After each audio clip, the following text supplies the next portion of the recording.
Bueno, era el grupo Tromboranga, con mucha pachanga.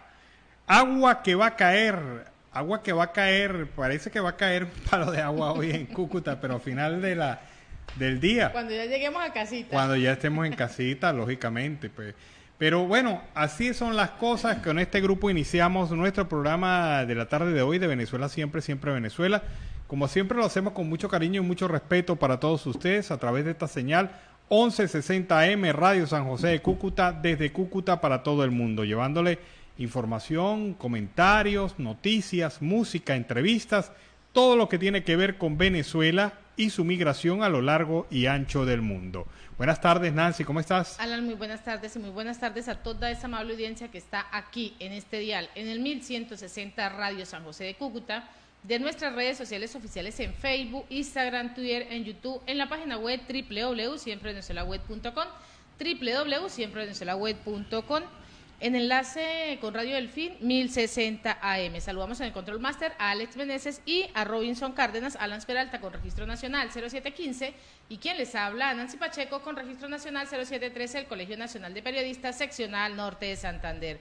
Bienvenidos a esta primera ronda informativa en Siempre Venezuela, Venezuela es Noticia. Bueno, y como para no perder la costumbre, en Venezuela, apagón general, les comento, se ha detectado ausencia de energía eléctrica en Caracas, específicamente en los sectores de Palo Verde, Prados del Este, La Campiña, Chacao, El Cafetal, Valle Arriba, Mariche, Santa Fe, y en los estados Lara, Zulia, Aragua, Mérida, Apure, Nueva Esparta, Carabobo, Aragua, Bolívar y Miranda. Están ahí en estos momentos sin energía eléctrica y se señala también fuertes fluctuaciones en el Zulia, en Mérida, en Trujillo y en el estado Táchira. Prácticamente toda Venezuela sometida hoy, a esta hora, a un nuevo apagón general en el país. Y no era que Delcy Rodríguez en su memoria y cuento decía que estaba activado totalmente y que se había ganado más del 25%, lamentablemente sigue diciendo muchas más mentiras. No, es que el problema del chavismo es que la verdad es terca. Y cuando intentan pues mostrar un mundo mágico, un mundo fantasioso en donde todas las cosas se están solucionando, en donde hay solución a todas las cosas, ocurren eventos como este. No puede decir que ha mejorado el sistema eléctrico nacional porque no ha mejorado en nada. Es más, en el último trimestre del año pasado había más servicio horario de electricidad que en este momento. Así que en vez de ir mejorando, se ha desmejorado el servicio y la condición en algunas zonas del país es tan grave que estados como Mérida pasan 18 horas sin energía eléctrica de las 24 que tiene el día. Y en otro orden informativo, el activista Loren Salet celebró que el candidato presidencial colombiano Gustavo Petro haya tenido que retractarse de las acusaciones que hizo en su contra y por las cuales el venezolano interpuso una demanda por difamación e injuria. Petro habría asegurado que bajo los efectos de sustancias estupefacientes, Salet había abusado sexualmente de mujeres en Cúcuta en febrero del año 2019, esto en el marco del concierto que se realizó en esta ciudad fronteriza entre Colombia y Venezuela con el fin de ingresar la ayuda humanitaria al territorio venezolano. La verdad termina ganando y hay justicia. A 2 años de mi demanda contra el señor Gustavo Petro por difamación e injuria, finalmente se retracta, señala Salet al replicar un mensaje que ha publicado Petro en la madrugada y que además lo ha hecho a través de las redes sociales. En relación con el ciudadano venezolano Loren Salet, no existe ningún indicio o prueba ni consta que haya abusado de mujeres bajo los efectos de la droga el día de la retención por parte de la Policía Nacional en la ciudad de Cúcuta el 27 de febrero del 2019. Y silencio sepulcral, ¿no? Total. 30% de los niños en Venezuela padecían en el 2020 de algún tipo de malnutrición. Más de la mitad de forma severa, denunciaron en un informe la Federación Internacional de Derechos Humanos y la ONG venezolana Provea. Los factores económicos han causado una situación de emergencia humanitaria caracterizada no solo por una profunda pobreza, sino por la inseguridad alimentaria, la malnutrición infantil y la emigración de más de 6 millones de venezolanos. En el informe se alerta que la pobreza ha subido en Venezuela de manera exponencial hasta afectar un 94,5% de la población en el 2021, y denunció que las redes de corrupción en el país sudamericano absorben los fondos que deberían ser destinados a la producción y distribución alimentaria. Durante los últimos 6 años, el PIB ha caído más de un 80%, una de las contracciones más brutales del hemisferio norte, excluyendo los países inmersos en un conflicto armado, indicaron los autores, quienes agregan que empeora el panorama un cuadro de hiperinflación mensual del 50%.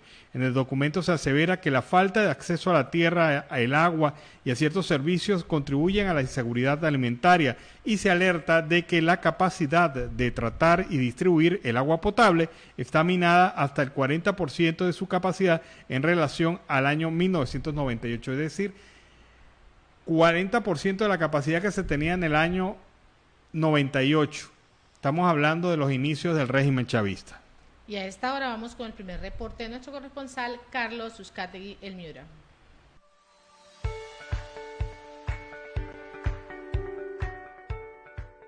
Saludos cordiales, una feliz tarde para todos desde el departamento de La Guajira. Carlos Uzcategui, El Miura, para el programa Siempre Venezuela, Venezuela Siempre. Saludos a Alan, Nancy.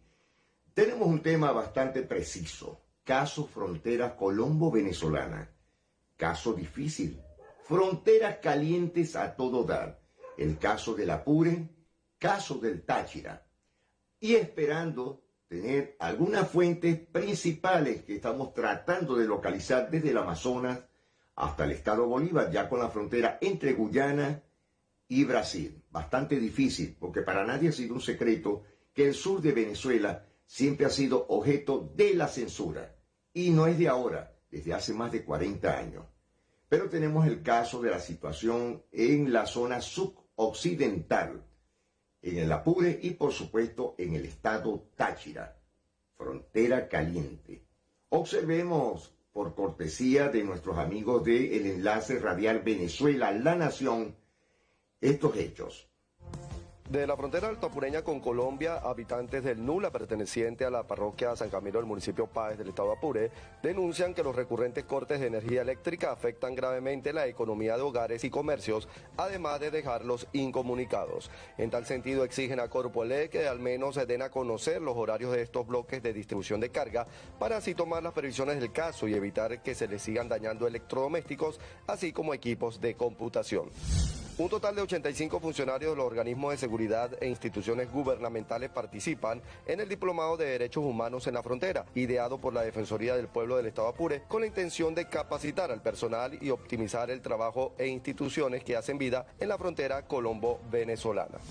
La diócesis de San Fernando, en alianza con la Cámara de Comercio, Industrias y Servicios del Estado Apure, organizaron la primera preventa de la emisora católica Buena Nueva Estéreo 106.3 FM, donde la alta y distinguida gerencia de la estación radial presentó la variada programación prevista para este año.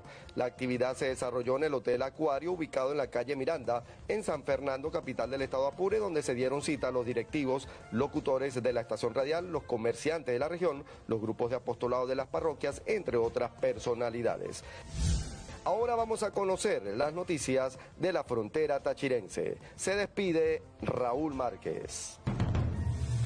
Gracias, Raúl. Consternación en Ureña por asesinato de empresario. Un vehículo interceptó este domingo en horas de la mañana al empresario Henry Acevedo, justo cuando se hallaba en la casa de su padre, ubicada hacia la entrada de la ciudad fronteriza. Los hombres que se encontraban a bordo del carro, según versiones extraoficiales, lo obligaron a montarse y desaparecieron del lugar. No había transcurrido ni un par de horas cuando el cuerpo de Acevedo sin vida fue encontrado por transeúntes en la cercanía de la redoma Virgen de Lourdes, en el sector de Aguascalientes. El cadáver estaba baleado y a los minutos del hallazgo llegaron los funcionarios del Cuerpo de Investigaciones Científicas, Penales y Criminalísticas 6CPC de Ureña para realizar el levantamiento del cuerpo. Se presume que el móvil se debe a un ajuste de cuentas, sin embargo, habría que esperar el resultado de las investigaciones por parte de las autoridades encargadas. Tras conocerse el suceso, el equipo Reportería de la Nación consultó a algunos vecinos, quienes precisaron que el ciudadano era residente de la urbanización Las Brisas. El hombre asesinado se dedicaba junto a otro hermano a la fabricación de guantes industriales, resaltó uno de los residentes. Esto es parte de lo que ocurre en la frontera colombo-venezolana. Desde San Antonio del Táchira reportó Jonathan Maldonado. Bueno, grave situación en el Apure con la situación eléctrica. Gracias a Raúl Maldonado y por supuesto a ese gran equipo que nos enseña, nos muestra la realidad de lo que está pasando en la frontera colombo-venezolana. Ya en el caso del Riohacha, capital del departamento de La Guajira, los vendedores estacionarios están felices. Por fin, después de muchas décadas, años, tendrán su empoderamiento en las playas nacionales de Riohacha. Después de varias décadas, vendedores semiestacionarios de la playa serán reubicados en un lugar digno para seguir ellos comercializando sus productos en el distrito de Riohacha, capital de La Guajira. Con el proyecto de ordenamiento y amoblamiento de las playas del distrito de Riohacha, el alcalde José Ramiro Bermúdez Cotes busca posesionar el destino como uno de los mayores atractivos del país, sumado a que este proyecto ya contará con zonas incluyentes, muestras gastronómicas, restaurantes, espacios deportivos y recreativos. El Distrito Especial Turístico y Cultural de Riohacha ya cuenta con una de las 5 playas más extensas de Colombia, privilegio que le permite apostarle a la infraestructura turística para así ellos dinamizar los mercados, es decir, ser de gran atractivo y contribuir a la economía del territorio con la inversión nacional e internacional, con la instalación de 11 unidades productivas, la implementación de módulos de baño, duchas, remodelación de la garita de salvavidas, habilitación de un puesto de atención de primeros auxilios, las adecuaciones de espacios deportivos, la adaptación de 3 pasarelas con acceso al mar, la reubicación de 36 vendedores semiestacionarios de la Asociación de Playa y la priorización para accesos inclusivos serán algunas de las bondades de este gran proyecto.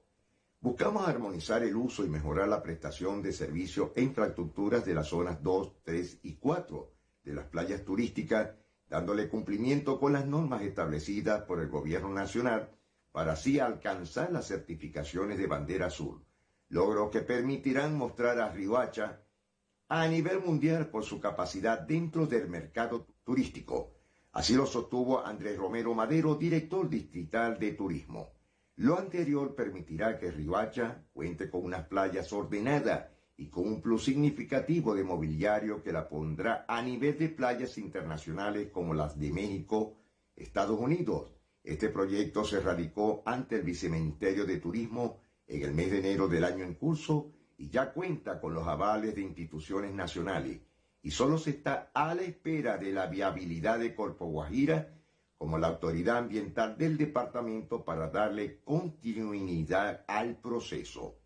Durante los 6 meses de ejecución se generarían más de 150 empleos directos e indirectos, ya que el proyecto tendrá un valor superior a los 9.000 millones de pesos y será financiado en un 79% por el Fondo Nacional de Turismo, que es Fontur, y el 21% por la Alcaldía Distrital de Riohacha. Esto es una muestra, Alan, Nancy, más de que Riohacha, capital de La Guajira, será un verdadero distrito turístico, pues ya no es un solo lugar de paso y con las diversas inversiones en promoción, capacitación e infraestructura, logrará ser un referente nacional del turismo. Bueno, como lo he dicho en varias ocasiones, Riohacha, sus playas hermosas, tiene una infraestructura hotelera muy importante. Se prevé, aparte de todo, un desarrollo que incluso están involucrados nuestros migrantes venezolanos. Muchas personas hoy día, retornados desplazados, que vivieron muchos años en Venezuela, que tenían sus restaurantes, sitios gastronómicos en el país, hoy los están montando en el distrito de Riohacha. Yo les deseo éxitos a ellos porque vinieron muchos artesanos de muy buena calidad, orfebrería y por supuesto esas ganas de trabajar por el país. Yo les deseo éxito a todos nuestros migrantes que están incluidos en este gran proyecto en La Guajira. Bueno, y tenemos también una historia ya educativa. la refundación de la Universidad de Valencia. Muchos dirán, ¿la Universidad de Valencia? Pues sí, los que ya no tenemos esas edades más de la tercera edad, hoy día conocemos la Universidad de Valencia como la Universidad de Carabobo. Fue reaperturada por el entonces presidente de la Junta de Gobierno, Wolfgang Larrazábal, y se llamó desde ese momento hasta la actualidad, hace 64 años, la Universidad de Carabobo. La historia nos la refleja el historiador, profesor universitario, líder cultural, Pablo Aure, con un apretado abrazo y como siempre, aprendiendo de las historias. Bienvenido al programa Siempre Venezuela, Venezuela Siempre, profesor Pablo Aure.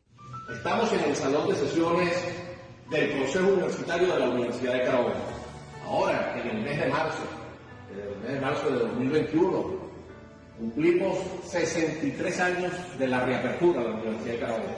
Recordemos que esta universidad fue fundada por allá en el año 1892, el 15 de noviembre, por decreto de Joaquín III. El primer rector, para ese entonces, se nombró al doctor Alejo Zuluaga y Urquiza.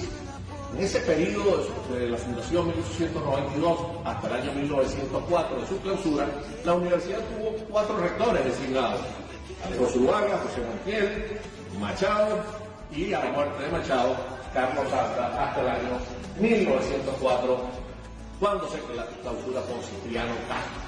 Bueno, mantuvo sus puertas cerradas por 54 años hasta el año 1958, cuando cae Marcos Pérez Jiménez y se nombra una junta de gobierno y se dicta el decreto número 100 que declara la reapertura de la universidad, esta vez no de Valencia sino de Carabobo, siendo el primer rector magnífico Luis Asturias.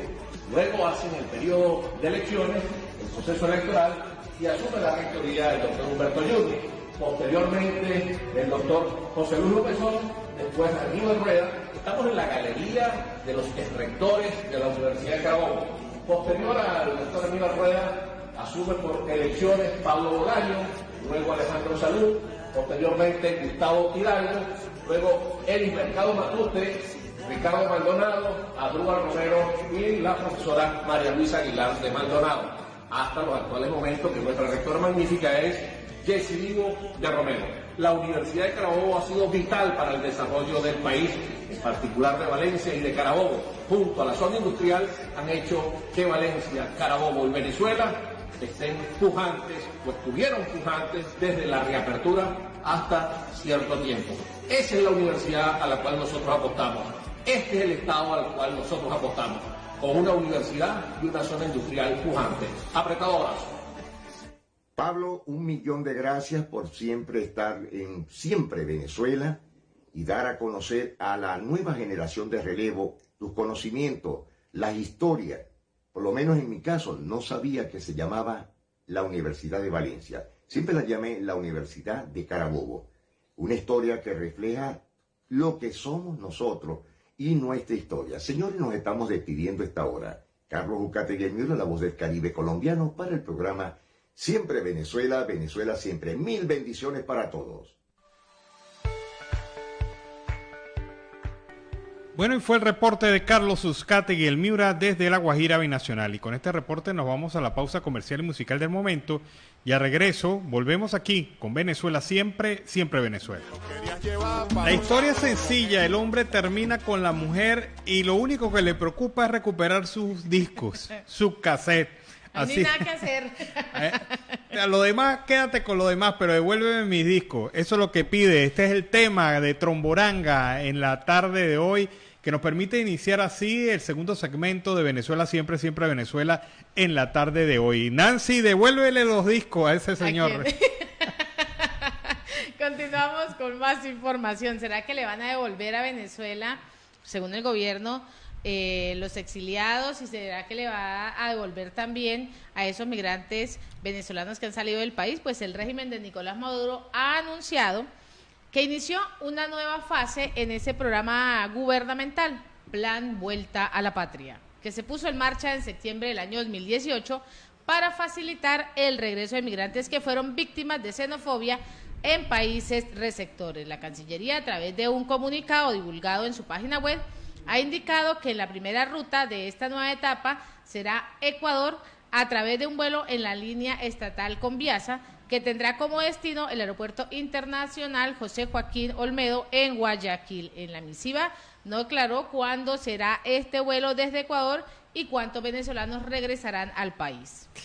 Siguen surgiendo más detalles de la situación en Parimabé, allí donde en el municipio de Alto Orinoco ocurrieron los hechos de violencia que determinaron la muerte de 4 indígenas Yanomami, producto de un enfrentamiento con la Fuerza Armada Nacional Bolivariana. El Comando de la Aviación explica, Radio Fe y Alegría Noticias, que ha estado muy preocupada por este tema, explica que el Comando de la Aviación tiene una antena y los indígenas Yanomami un router. Entonces, ¿qué era lo más lógico? Negociaron y el año pasado se instaló, aprovechando la antena, se instaló el router en la base militar para que todos pudieran comunicarse, pudieran tener comunicación. Entonces, ¿por qué discutieron? Explica este portal informativo que el domingo uno de los indígenas fue a disfrutar el servicio de Wi-Fi, todo normal, todo heavy, y notó que habían cambiado la clave. Cuando el indígena va al comando a reclamar, se genera una discusión, pues los militares le dijeron, no te vamos a dar la clave a menos que traigas oro. Y el indígena se molestó muchísimo y solicitó de inmediato la entrega del router, pero le dijeron los militares que no.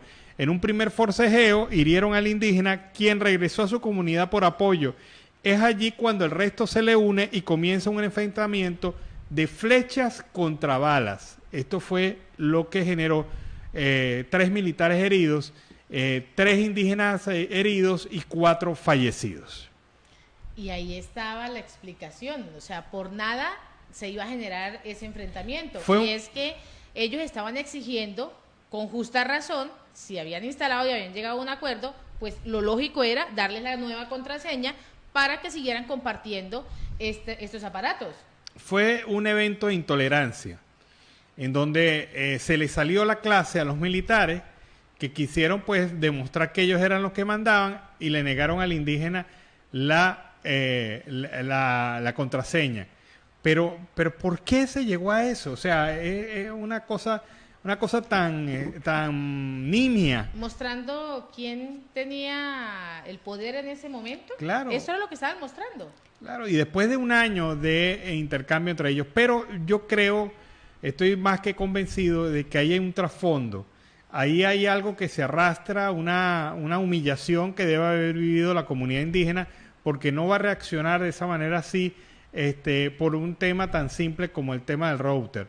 Pero, bueno, vamos a ver qué arrojan las investigaciones, porque los indígenas están pidiendo juzgar a 4 militares bajo sus leyes en territorio Yanomami. Que no le va a ir muy bien, porque ellos tienen castigos muy severos. Sí, pero vamos a ver entonces qué ocurre en los próximos días y a dónde llega la investigación de la Fiscalía y el Ministerio Público. Y cosa extraña, la Defensoría del Puesto no ha dicho ni ñe en relación a eso. Tampoco. Lo único que dijo, y te escuché decir comentando una información, que tenían un curso de derechos humanos en Amazonas y en Apure, pero de curso a acción no hay nada. Y la organización no gubernamental Fundaredes documentó 47 enfrentamientos armados en los estados fronterizos de Venezuela durante los primeros meses del año, es lo que ha precisado, y ha ocurrido esto en el estado Táchira, que comparte una porosa frontera con Colombia. Un informe reciente de la ONG señala que la mayoría de estos hechos se generó por el desplazamiento de grupos irregulares y de diferentes bandas delictivas que se han incrementado en número y además en tamaño. Pero al mismo periodo del año pasado hubo un total de 87 enfrentamientos que dejaron más de 100 víctimas en los 6 estados fronterizos. Esta cifra pues representa una disminución si se compara con los números actuales, pero Fundaredes también advierte que los escenarios de violencia son prolongados en la zona. La organización señaló que el último enfrentamiento que se registró en febrero ocurrió en el sector de Piedritas del municipio Cárdenas durante los días de carnaval y el Cuerpo de Investigación Científicas Penales y Criminalísticas ultimó a Guerra, de 26 años de edad, en medio de esa balacera. Presuntamente este intercambio de disparos se originó porque el joven, que se trasladaba como parrillero en una moto, sacó un arma de fuego después de que los oficiales le dieron la voz de alto. Así se genera esto en medio de este informe que da la ONG. Y te aseguro que no aparece el arma que supuestamente cargaba el muchacho. Son cosas insólitas. Como insólito lo que les voy a comentar. ¿Qué le parece a usted que 4 trabajadores de la Universidad de Oriente, Núcleo Nueva Esparta, en la isla de Margarita, vieron que estaban en el reinicio de actividades laborales y se pusieron a motu propio a hacer algo positivo, a recoger basura, a recoger chatarra que estaba en los jardines de la institución, irlas acumulando para enviarlas a un centro de recolección de estos desechos?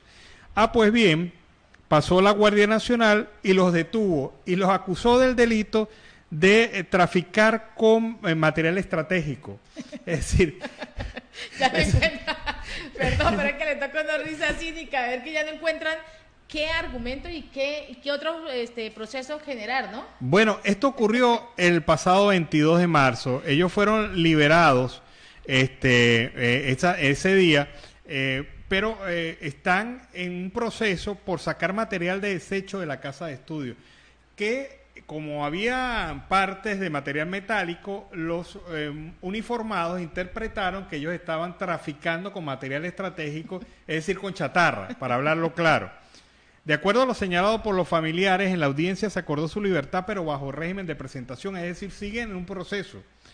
El caso involucró al profesor Luis Castro, coordinador general de los servicios de la Universidad de Oriente, es decir, el que inventó esto, el jefe del sindicato de obreros de la Casa de Estudio, Gladys Rodríguez, además de 3 personas ligadas al negocio de recolección de basura.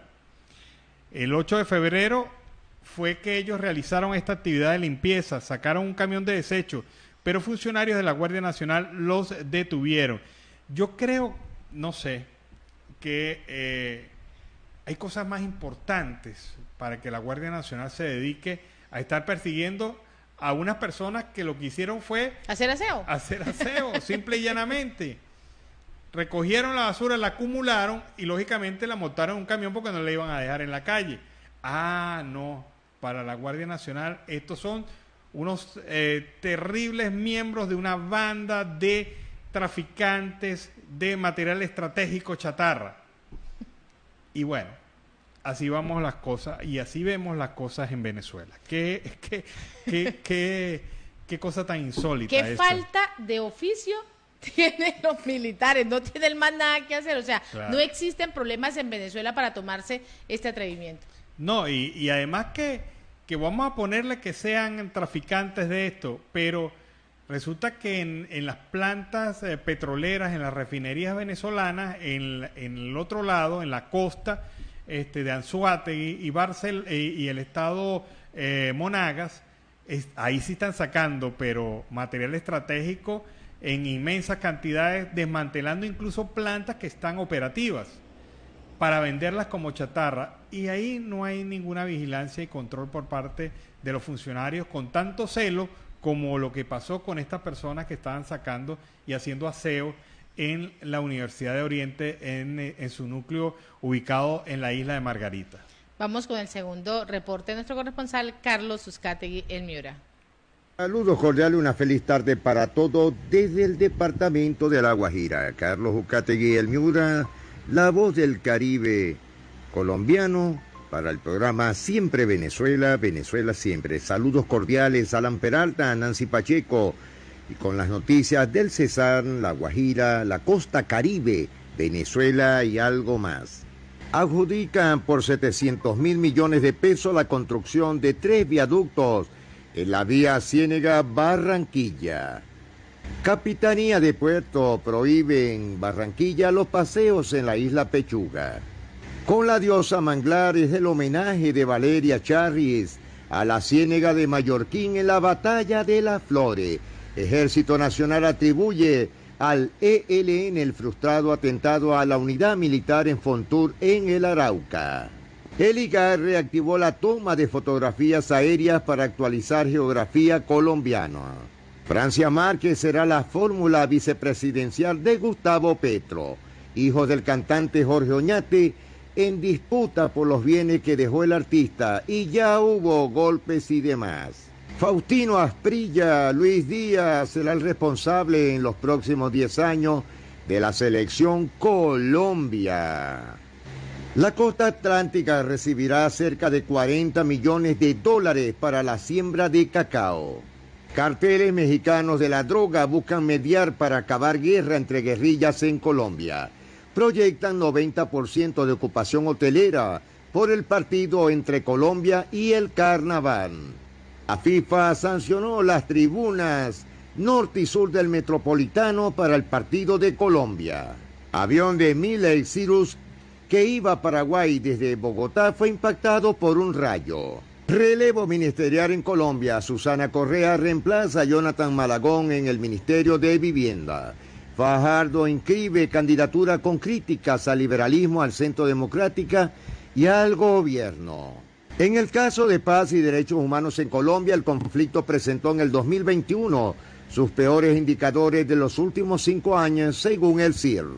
Nairo Quintana ya es tercero en la Vuelta a Cataluña e Higuita cuarto. No podría estar más emocionado el cantante Yatra tras confirmar que cantará en los Oscars.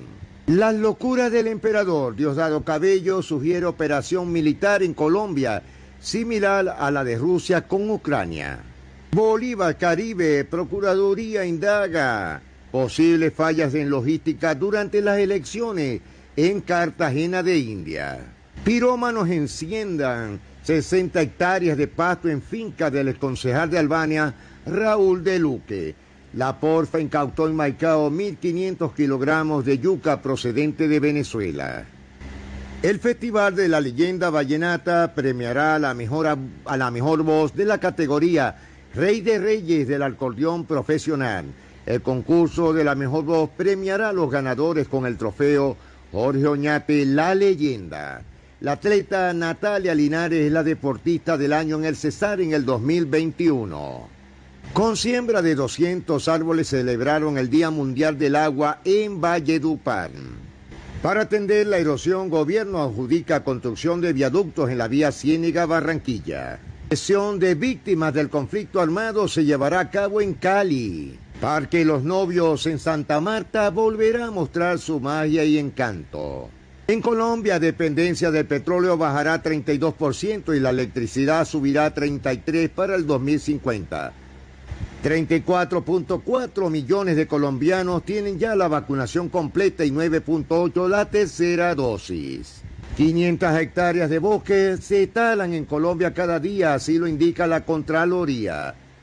La WWF rechaza caza de tiburones en el archipiélago de San Andrés tras accidente con turista. Venezuela. Exigen que el salario mínimo en Venezuela se homologue a la cesta alimentaria. Capos mexicanos llegan a Caracas para buscar tregua entre el ELN y las disidencias. Emisarios de poderosos carteles de drogas mexicanos acaban de aterrizar en Venezuela. Es la cruda disputa entre las disidencias de la FARC. La tuberculosis es la nueva pandemia oculta que acecha las cárceles de Venezuela. En la región oriental, antros de la burguesía en tiempos de Chávez hoy son fuentes de ingresos para el régimen de Nicolás Maduro. Vacaciones en Venezuela acabaron abruptamente para los turistas rusos. Eran más de 400, apurados por las sanciones. Como lo dijimos, bebieron ron y bailaron al ritmo de un radiocassette con música electropop a todo volumen. Andrés Velázquez, dirigente político de la Causa R, advirtió que crisis humanitaria continuará en Venezuela mientras Nicolás Maduro siga en el poder. Tarek William Saab prometió investigar enfrentamiento entre militares y Yanomami. No sabemos si creerlo o reírnos. La oposición nicaragüense celebró que el embajador de la OEA denunció a la dictadura de Daniel Ortega. Apagones y fallas en el suministro de combustible ponen en riesgo la vida de pacientes renales en Mérida. Embajada de Venezuela en los Estados Unidos explica qué hacer ante la demora en respuesta a solicitudes del TPS. Embajada de Venezuela en Colombia entregará partidas de nacimiento a venezolanos no presentados. El encargado de negocios de Venezuela en Colombia, Eduardo Battistini, anunció que la embajada venezolana en ese país comenzará pronto la entrega de partidas a venezolanos no presentados. La boleta más cara para ver a Colombia ante Bolivia cuesta casi 500.000 pesos. Llegó a Cartagena la Liga Élite del Béisbol Profesional. Retorna más de 250 venezolanos desde Perú en vuelo de Conviaso. Monitor Salud en Colombia. Ocupación de las UCI en hospitales se ubica en un 28.4%. En Cartagena de India, antes de terminar el mes, se firma el acta de inicio de obras de malla vía fase 2. En Cartagena lanzan 79 becas de maestría y doctorado para docentes del distrito. Una mirada en economía a la minería en el Caribe en Foros El Universal. La viceministra de Minas, Sandra Rocío Sandoval, participa hoy en la segunda jornada de foros en la Cámara de Comercio. Se instaló el Foro Bioceánico en Cartagena de India. Contra la encefalitis equina venezolana protegen a equinos de La Guajira. Estaciones de monitoreo confirman la buena calidad y caudal del río Ranchería al paso por la empresa minera Cerrejón. Playas de Riohacha estarán a nivel internacional. Distintas autoridades realizan requisas en terminales de transporte, hoteles y establecimientos públicos en el Cesar, el Magdalena y La Guajira. Carolina Gaitán cantará en los premios Oscar. En Venezuela, el Ministerio de Educación actualizó las tablas salariales de los docentes. Medirán la empatía de colombianos con migrantes venezolanos. La campaña Somos Panas de la Agencia de la ONU para los Refugiados presentó una herramienta digital con la que se determinará si existe rechazo, xenofobia hacia las personas que huyeron de la crisis de Venezuela. Empatímetro busca alertar a la población sobre algunas señales que pueden indicar cuando una persona podría estar más susceptible de asumir actitudes de discriminación. Rocío Castañeda, oficial de Información Pública de la ACNUR Colombia, dijo que todas las personas pueden quitarse el peso de la xenofobia y que es clave saber quiénes están en riesgo de caer en discriminación. La xenofobia limita, impide ver las posibilidades que brinda la integración con otras personas y lo peor es que causa daño y dolor, no solo a los refugiados e inmigrantes, sino también a nosotros mismos cuando tenemos este tipo de actitudes. Las manifestaciones de xenofobia, según Somos Panas, se pueden presentar en situaciones de presión social y está ligada a los miedos, desinformación, prejuicio. Por esto la herramienta Empatímetro busca alertar a la población sobre algunas señales que puedan indicar cuando una persona podría estar más susceptible de asumir actitudes de rechazo y discriminación. La herramienta se presentó como parte de la conmemoración del Día Internacional de la Eliminación de la Discriminación Racial. La ONU afirma en una fecha para hacer un llamado a promover el respeto, la compasión y la igualdad sin distinción de raza, color, sexo, nacionalidad, idioma, religión, opiniones políticas o de cualquier índole. La plataforma de coordinación interagencial para refugiados y migrantes de Venezuela señala que hasta agosto pasado había en Colombia 1.8 millones de venezolanos. Se convierte así en el país receptor o principal de personas que han huido de su nación en los últimos años por la crisis. Señores, nos despedimos. Será hasta mañana. Carlos Ucategui el Miura, la voz del Caribe colombiano, para el programa Siempre Venezuela, Venezuela Siempre. Mil bendiciones para todos. Feliz tarde. Bueno, fue el reporte de Carlos Uzcategui el Miura desde La Guajira Binacional. Y con ese reporte nos vamos a la pausa comercial y musical del momento. Queremos agradecer la participación de Radio Delfín 1060 AM en el Control Master a Robinson Cárdenas y a nuestro corresponsal Carlos Uzcategui el Miura. Ya regresamos. Bueno, era la cantante venezolana Carliam con este tema Distancia, un tema que suena sabroso y que nos permite iniciar así la segunda hora del programa Venezuela Siempre, Siempre Venezuela en la tarde de hoy. Seguimos en Siempre Venezuela, Venezuela es Noticia a través de este dial, el 1160 Radio San José de Cúcuta, de nuestras redes sociales oficiales en Facebook, Instagram, Twitter, en YouTube, en la página web www.siemprevenezuelaweb.com, www.siemprevenezuelaweb.com, en enlace en esta segunda hora con Aruba Estéreo 91.5 FM. Continuamos con más información y la oposición venezolana está presionando al gobierno de Estados Unidos para que cualquier relajación de las sanciones petroleras pues se condicione a sanciones políticas, afirmaron 3 personas vinculadas al asunto citadas por la agencia Reuters. Hasta ahora los funcionarios estadounidenses han dicho a la oposición que no se ha tomado ninguna decisión sobre el alivio de las sanciones de Washington y además quiere ver qué pasos concretos de Nicolás Maduro para reiniciar esas negociaciones con la oposición en México y además organizar unas elecciones libres y justas. Según Reuters, una pronta autorización de importación de petróleo venezolano podría ocurrir si los precios del crudo vuelven a alcanzar los niveles de precios en el mes de marzo, lo que haría subir los precios de la gasolina estadounidense que el gobierno de John Biden monitorea de cerca. Las conversaciones de alto nivel entre Nicolás Maduro y los funcionarios de John Biden pues fueron concebidas para impulsar esta reanudación del diálogo con la oposición, suspendidas desde el mes de octubre, y además para liberar a los estadounidenses encarcelados. Esto fue lo que mencionaron personas familiarizadas con la preparación de esta visita.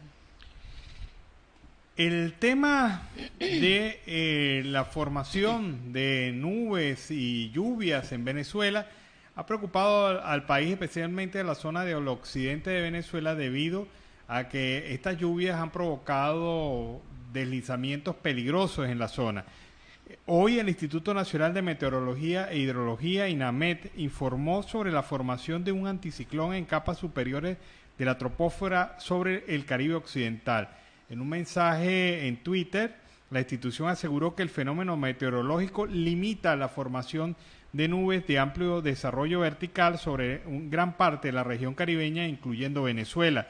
El anticiclón es aire pesado convergente que tiende a descender, además de ser una zona en la que la presión atmosférica es superior a aquella de los lugares que le rodean, es decir, la masa de aire desciende y se expande en la superficie terrestre, impidiendo la formación de nubes. El tiempo que suele traer los anticiclones son cielos despejados y poco movimiento atmosférico. O sea, según este pronóstico del Instituto Nacional de Meteorología, este fenómeno provocaría una situación de cielos despejados en Venezuela por estos días.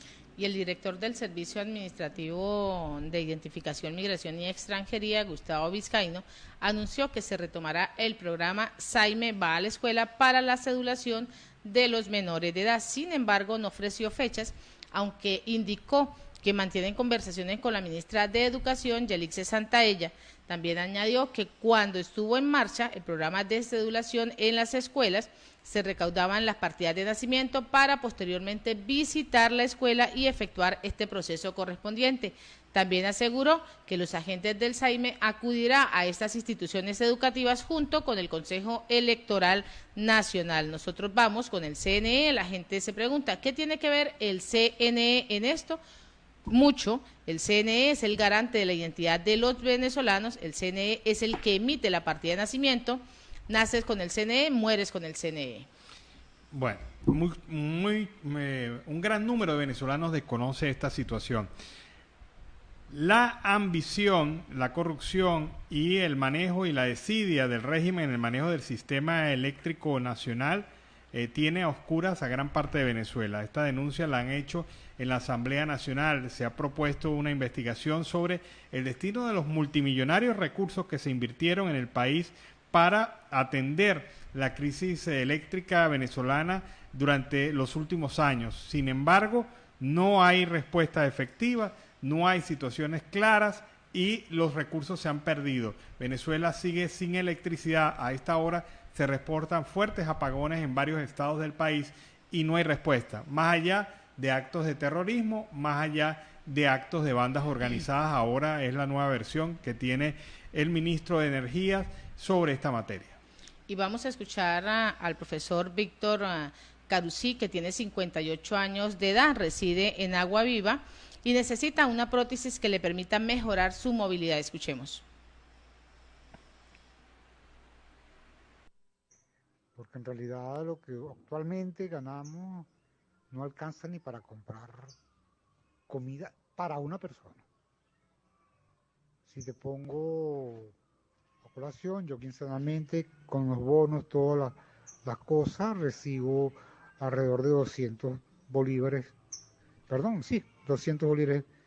mensuales, y te gasto solamente en verduras entre 50 y 60 semanal. Bueno, realmente no alcanza para nada, pues. Uno sobrevive y gracias a, en mi caso, algunas ayudas de particulares, amigos míos, familiares que están fuera, y trabajo particular, o sea, dando clases particulares. Bueno, este es un profesor universitario muy conocido en el estado Lara, un hombre que ha formado generaciones de profesionales y que ahora suplica ayuda. Necesita mejorar su condición de vida y necesita para ello una prótesis. Ha hecho esta afirmación pública pidiendo la colaboración de las comunidades, en principio de aquellos que le conocen, aquellos que han sentido su apoyo a lo largo de los años y que recibieron su educación, su formación, su capacitación.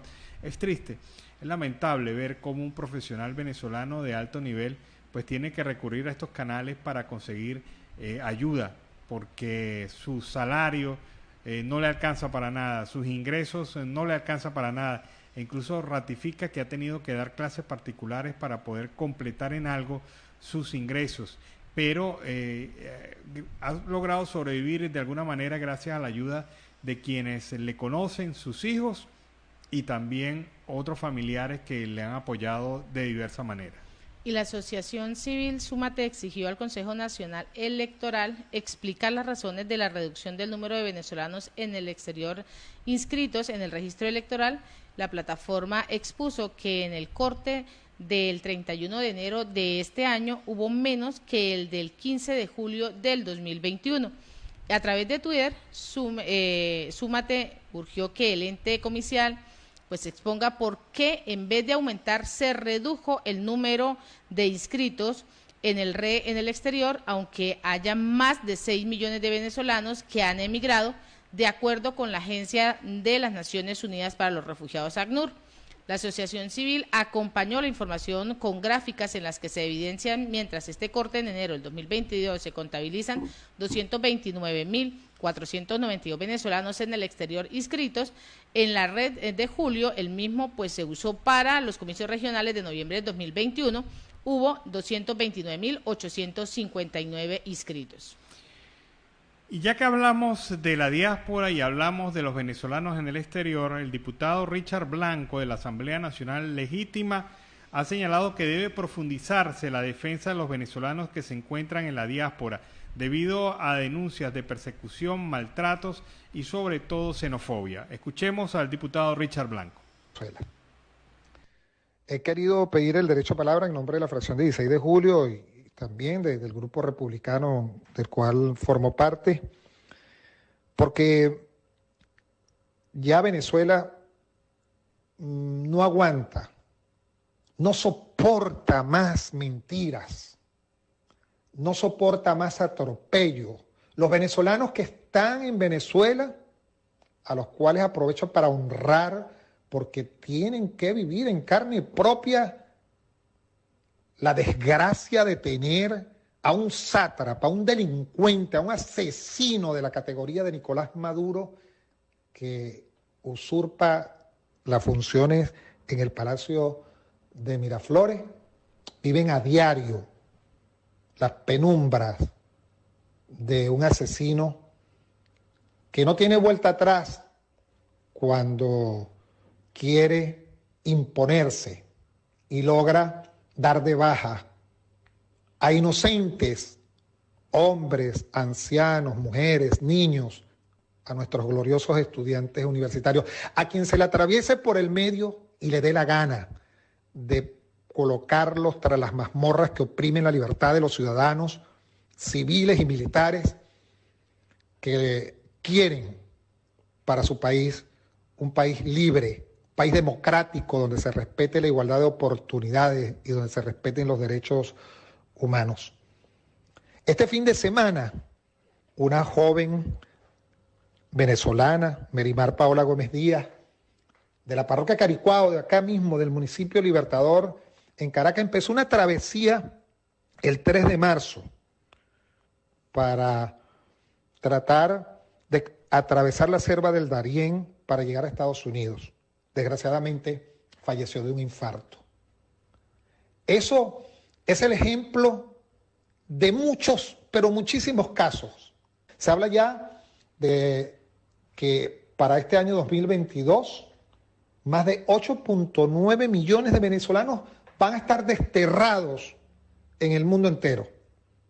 Son cifras recogidas de estadísticas de grupos que manejan este tipo de materia a nivel internacional, del propio ACNUR, de las propias autoridades nuestras en el gobierno encargado. Y por supuesto que nosotros lo sabemos porque cada día vemos cómo la familia se desintegra más. Es nuestra patria, es Venezuela la que queremos liberar de esta pesadilla, de esta desgracia de tener a Nicolás Maduro, este asesino, este delincuente, que no entiendo cómo la comunidad internacional no actúa con mayor fuerza.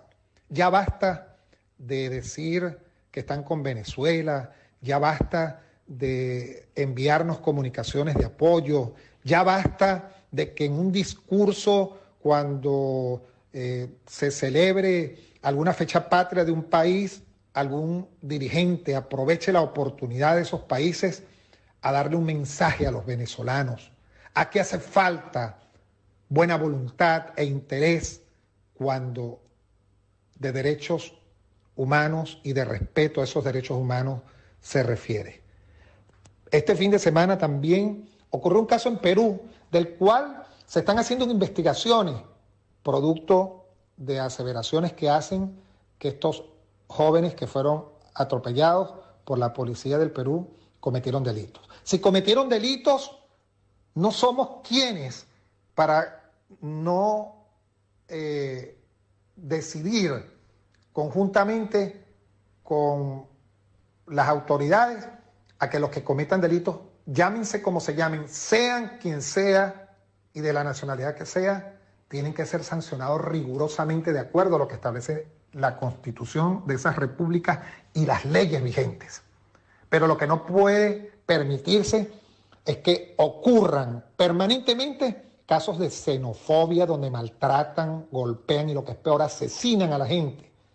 Y cómo utilizan la ley del talión, ojo por ojo, diente por diente.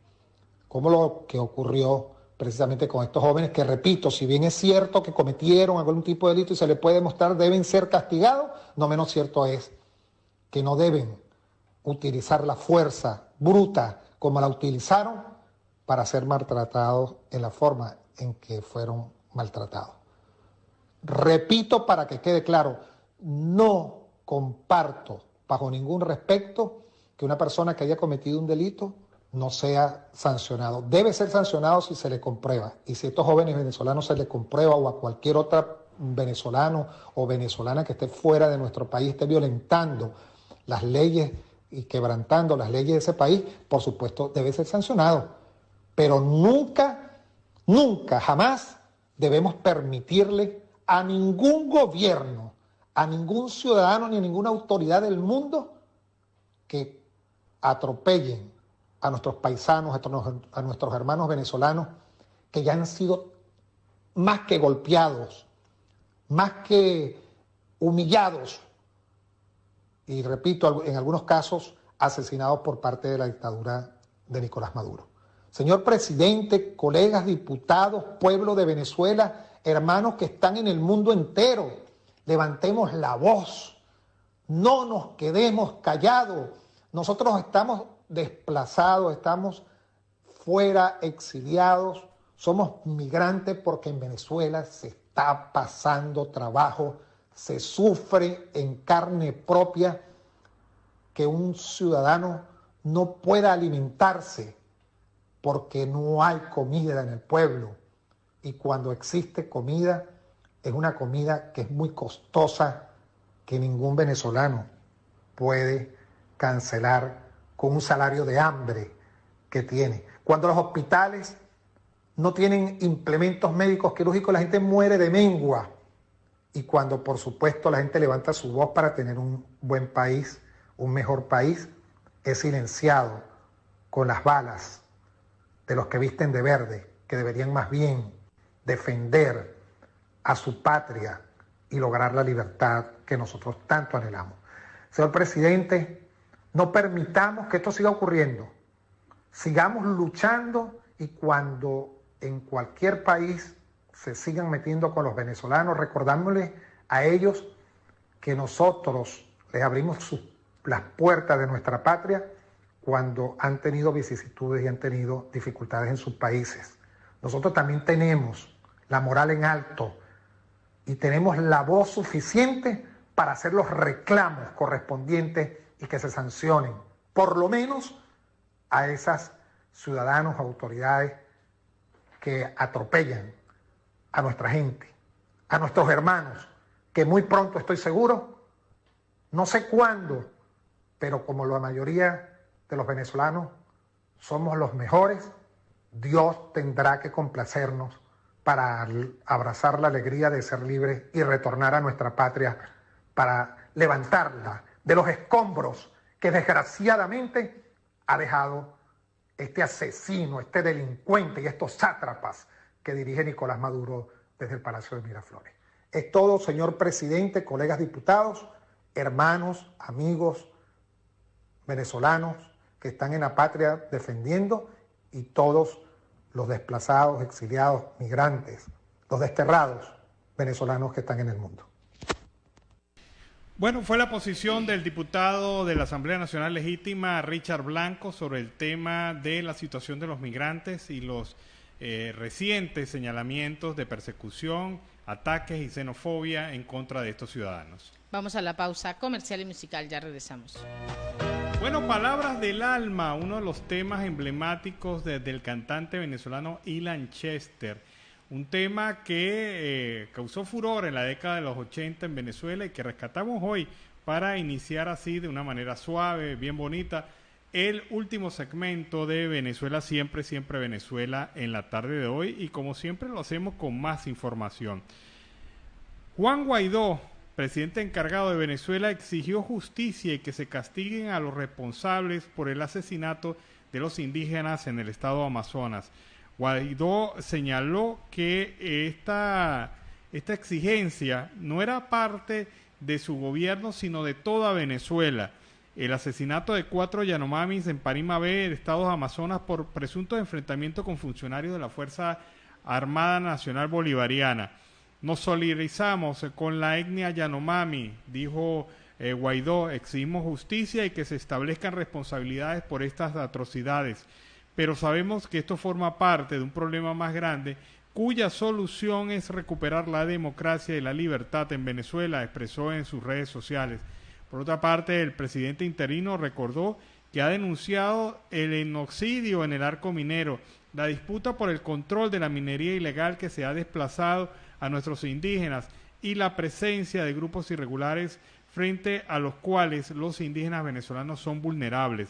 Finalmente destacó que salvar a Venezuela es también salvar a nuestras etnias ancestrales. Y así se pronuncia Juan Guaidó sobre este tema que ha tomado agenda de opinión pública, uno de los primeros lugares de la agenda de opinión pública en Venezuela y que ha permitido de alguna manera pues evaluar lo que está pasando en el país en materia de violación de derechos fundamentales, en este caso a nuestras etnias ancestrales.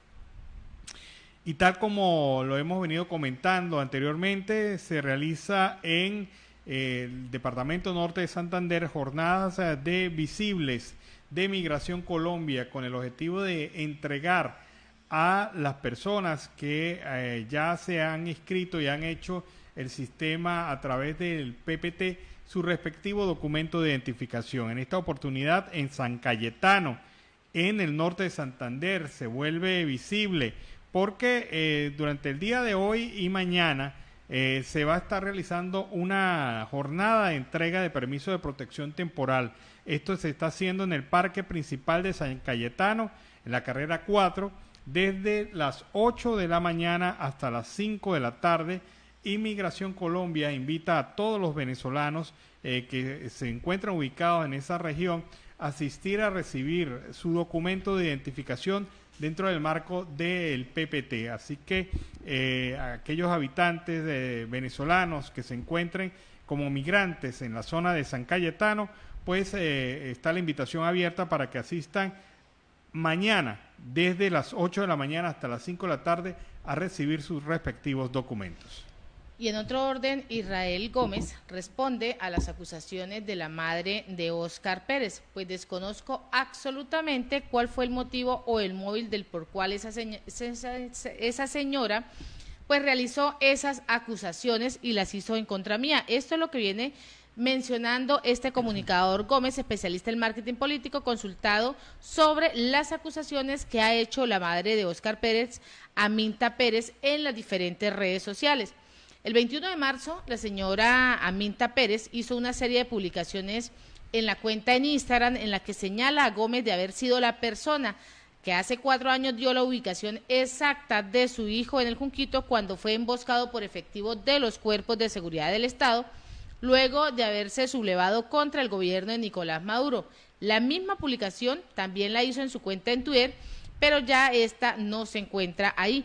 Me parece increíble que después de 4 años salga esa acusación, donde yo estaba dejando pasar todo ese tema, porque pues puedo entender la situación personal, pero yo también soy papá, yo también tengo una familia, ya en las diferentes redes sociales está el tema y está muy viral, no solo para defender mi honor, sino defender a mi familia.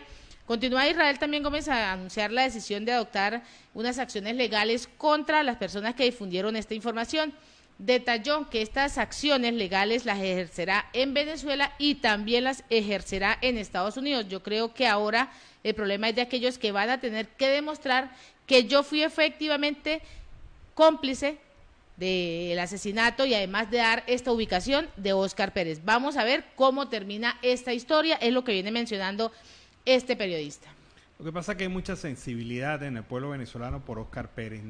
La gente no deja de recordar la manera tan brutal y bestial como fue asesinado este joven que se entregó después de haber sido asediado, rodeado. Él y el grupo que le acompañaba se entregaron a las autoridades y las autoridades obviaron esa entrega y simplemente los acribillaron allí en el sitio.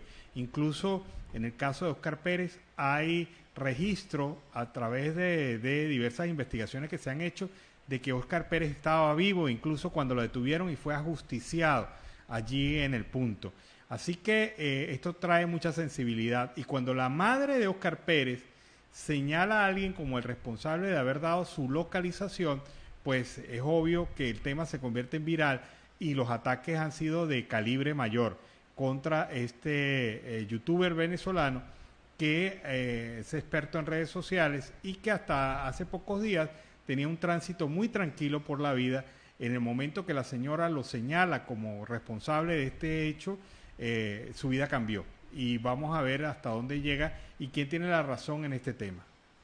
Y a esta hora vamos con el reporte de nuestro corresponsal Oliver Luyano, el amigo de todos.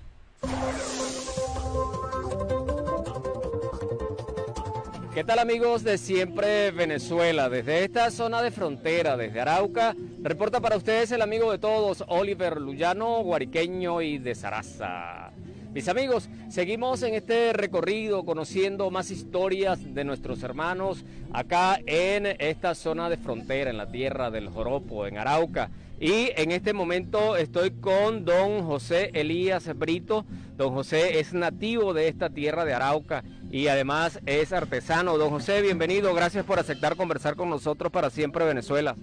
Buenos días para todos y muchas gracias a usted, mi amigo, por estar acá con nosotros y apoyar la cultura araucana y colomba venezolana también. Don José, coménteme, ¿hace cuánto tiempo que usted está en este mundo de la artesanía? Bueno, yo tengo por ahí aproximadamente 46, 47 años de estar trabajando.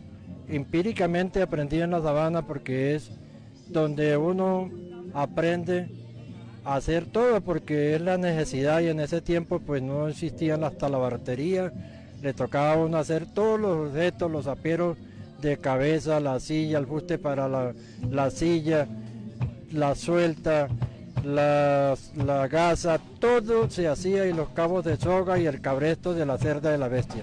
O sea, todos los utensilios del llanero tenían que pasar por las manos suyas allá. Claro, de todo mundo, porque si el que no sabía tenía que buscar una ayuda, y obligatoriamente le tocaba en todos los atos o fundos saber de los quehaceres, porque no quedaba ahí buscando la ayuda de otra persona. Ahora, ¿cuándo comienza usted a trabajar de forma artística? Bueno, cuando me vine para acá, ya para el pueblo, pues me metí en otro campo, estudié aviación, fui técnico de aviación por 35 años, y ya me he retirado también, pero yo nunca dejé la artesanía, entrelacé con la mecánica de aviación, que también es muy bonita, y en la mecánica de aviación me conocen como el caballo, y en la artesanía como el artesano araucano.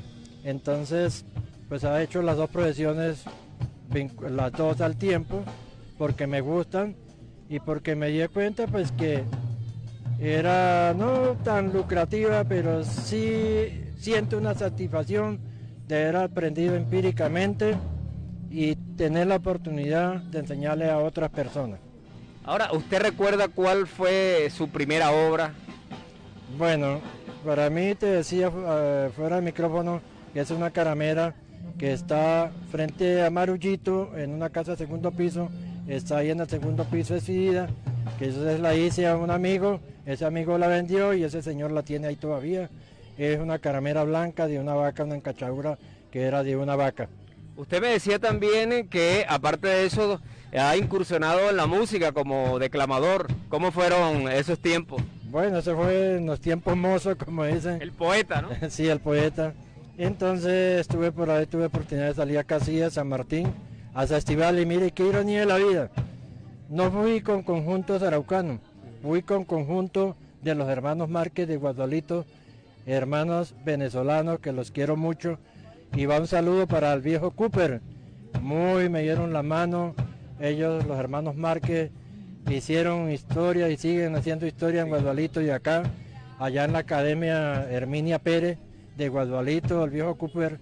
Un saludo para él, un abrazo para todos sus hermanos, el DJ Márquez, que era la reina que ellos sacaban. Era una familia, es una familia muy folclórica, histórica en Guadalito del estado Apure. Una felicitación para ellos. Nunca me dieron la oportunidad, siendo araucano, de yo salir a participar por Arauca, sino por Venezuela, estado Apure. ¿Qué significó para usted haber representado a esa parte de Venezuela? Bueno, una satisfacción, porque seguimos siendo hermanos. Nosotros en esa época, ahora es que hay restricciones y hay muchas cosas, pero antes nosotros pasábamos, era como la casa, la segunda casa de nosotros. No, José, no había fronteras, ¿verdad? No había fronteras, uno salía, voy para el Amparo, iba para el Amparo, voy para Guadalito, para la fiesta de Guadalito iba uno, y no había problema, tanto de allá como de aquí para allá y de allá para acá. Entonces, en el 67 que hicieron el puente internacional, que vino el presidente, los dos presidentes, pasaba uno por el pie del presidente tranquilamente y no le decían nada. Pasó la Guardia Presidencial venezolana para acá, abrazarse con los de acá y los de acá con los de allá. Una hermandad muy bonita. Y yo hoy día pues no veo eso, no lo veo.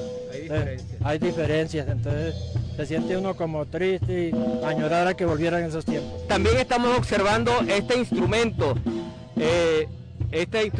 que tenemos acá, la cámara lo enfoca, y tiene algo muy particular, que es el caparazón descríbanoslo. Un morrocoy en estilo de una bandola, y da sonido. Lo que pasa es que por lo grueso pues no tiene mucha acústica, pero sí da el tono. Entonces sirve como artesanía y sirve para tocar también. Y acá en la mesa vemos que tiene otros adornos. Podemos observar acá el cuadro de la Santa Cena en dos manos, ¿no? Excelente. Y aquí en botella tenemos el reciclaje, que son de retal. Es de retal de todo, llave, monedas, zarandelas, tuercas, que lo puede volver uno artístico. Entonces, mire esta transformación de una botella de cerveza, pues no nos están pagando la cuña, pero tenemos que decir, se aprovecha de una cuestión que es de tomar para emborracharse, yo lo coloco, pero para emborracharse de lo artístico, la convierto en un arte. ¿Con qué hace este pegamento? Este es el pegamento es silicona caliente y se le hace una preparación a la botella en fondo con papel. Ajá.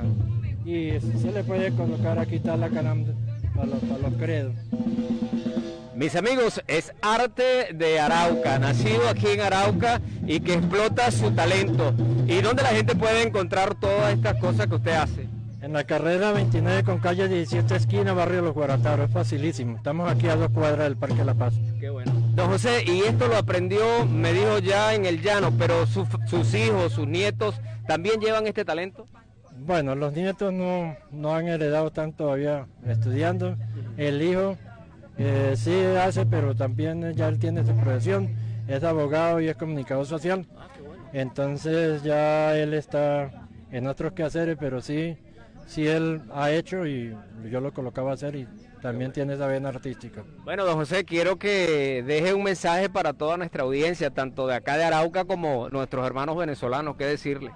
Bueno, pues yo el consejo es que sigamos adelante, que nosotros con plata o sin plata tratemos de transmitir y de enseñar toda esa sabiduría antes que nos vayamos a la tumba, porque si nosotros no le damos a la juventud, ¿qué transmite la juventud? Entonces nos está perdiendo la tradición, tanto de Venezuela como de Colombia. Entonces mi consejo es que nos apoyen también de parte del gobierno, que nos den las manos para el apoyo para poder seguir enseñando a nosotros.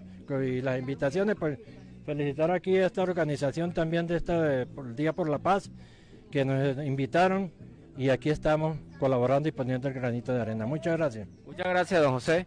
Bueno, mis amigos, es un placer compartir con todos ustedes, con toda nuestra audiencia, el talento de la gente de Arauca, que con muchísima humildad la muestra para el disfrute de todos. Mis amigos, desde esta zona de frontera, desde Arauca, reportó para ustedes el amigo de todos, Oliver Luyano, guariqueño y de Zaraza. Bueno, fue el reporte de Oliver Luyano desde el Arauca Binacional. Stalin González, dirigente político del Partido Nuevo Tiempo, ha señalado que nuevamente se registran fallas en el sistema eléctrico en distintos estados del país. Desde su perspectiva, este es el resultado de la falta de inversión y corrupción en el sistema eléctrico nacional. Si sumáramos las horas que hemos estado sin luz en los últimos 10 años, afirma, serían meses a oscuras. Esto tiene que cambiar, contar con servicios de calidad e instituciones que velen por el bienestar de todos los venezolanos es una necesidad que debe ser atendida y está en manos de todos los que creemos en la democracia organizarnos para conquistar el cambio que tanto necesita Venezuela. Es la posición del dirigente de Un Nuevo Tiempo, Stalin González. Y la organización no gubernamental Transparencia Venezuela advirtió que los magistrados del Tribunal Supremo de Justicia que se postularon a una reelección y de resultar elegidos podrían ejercer como magistrados durante casi 3 décadas, pese a que la Constitución limita a 12 años el periodo de cada funcionario.